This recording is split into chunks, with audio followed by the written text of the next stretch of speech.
Welcome back, gang. In this tutorial, I'll consider a common strategy for emphasizing a topic in our writing, the what shift. The strategy is discussed in Lesson 6 of Style by Joseph M. Williams and Joseph Bissop. To illustrate the what shift, I'll examine a short passage written by the well-known astronomer Carl Sagan. You can find it in his book Cosmos, which is based on a television series that Sagan wrote and presented. The book is not original research, but it's very well written, and many scientists cite the book as the thing that inspired them to go into science. I'll put the passage on the screen. Take a few moments to read it. Pause the video if you like. You probably sensed something wrong here.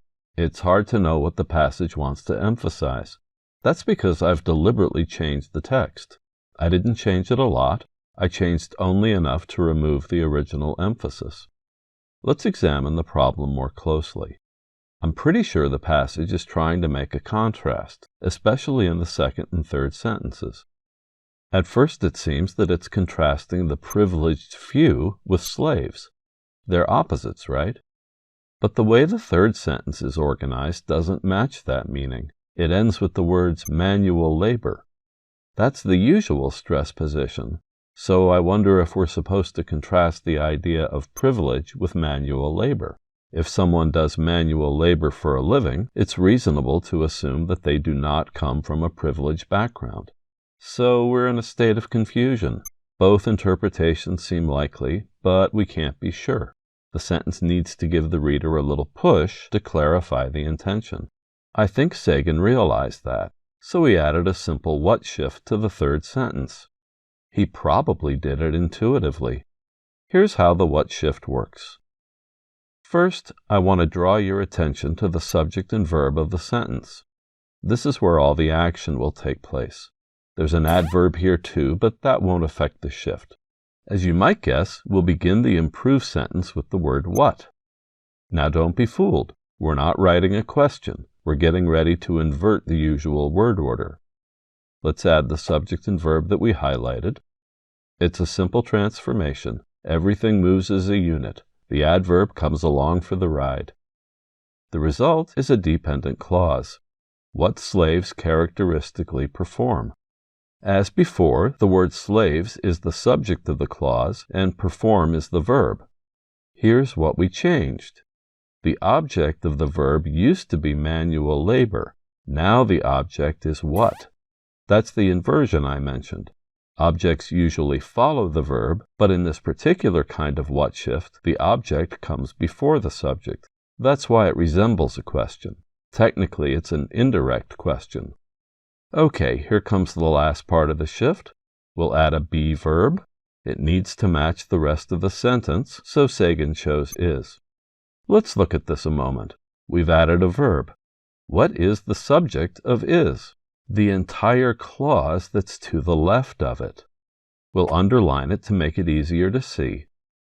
When a clause acts as a grammatical subject or a grammatical object, we call it a noun clause. Noun clauses often take the form of an indirect question. Let's add the rest of the sentence, and the improved version is complete. This is the sentence that Sagan actually wrote. I'll read the passage aloud. Listen for the clarified emphasis. Athens in the time of Pericles had a vast slave population. All the brave Athenian talk about democracy applied only to a privileged few. What slaves characteristically perform is manual labor. It sounds a lot like the version we started with. We didn't change much, but we did gain something. Did you hear the little pause right before the verb is? I really couldn't help myself. It's in the natural rhythm of English. The emphasis of the new sentence comes after the pause. And that's the entire point of the what shift. It creates a structure where the verb is a form of be, and the natural emphasis falls on that word and the words to the right of it. Let me put that a different way. The what shift tells us exactly where the emphasis begins. So the phrase manual labor unambiguously gets the new emphasis, and that strengthens the contrast between the idea of manual labor and the idea of privilege. It's very clear now what Sagan wants us to pay attention to. Remember, most improvements like this don't have a large effect. Rather, it's the accumulation of many small improvements that brings our writing up to the next level. And it's a very simple technique, very easy to learn. Let's look at another one. Try to anticipate the steps before I take them. This time we'll consider a short passage written by the astrophysicist Neil deGrasse Tyson. You can find it in his book, Death by Black Hole. As before, the book is not original research, but it is well written. It's the sort of thing that educated people read when they want to learn something new and be entertained while they learn it. I'll put the passage on the screen. Take a moment to read it. It probably sounds pretty normal. It's easy to understand. It makes a simple contrast between abstract ideas and experimental data. I don't hear any ambiguity here. But the second sentence is not the sentence that Tyson wrote. His version puts even more emphasis on the importance of data in the second sentence. It does so by adding a what shift. Can you see how? Can you make the revision in your head? Let's isolate the sentence so we can see the changes more clearly. We'll begin the revision with a what. We'll insert the original subject and verb. And now, as before, we have a noun clause. It will function as the grammatical subject of the revised sentence. What comes next? A form of be, right? Tyson has us thinking in the present tense, so we'll use is, and we'll finish the sentence off with what used to be the grammatical object. This is the sentence that Tyson did write. Let's move it up where it belongs.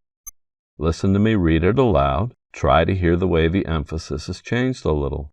In the Principia, Newton distinguishes between hypotheses and experimental philosophy. What he wants is data. Do you hear how the word data gets a little more oomph? Once again, it's a subtle change, but it doesn't require a lot of effort. When you get comfortable writing a what shift, it'll just come naturally. In another tutorial, I discuss a more complicated kind of what shift. Thanks for watching. Say what you mean.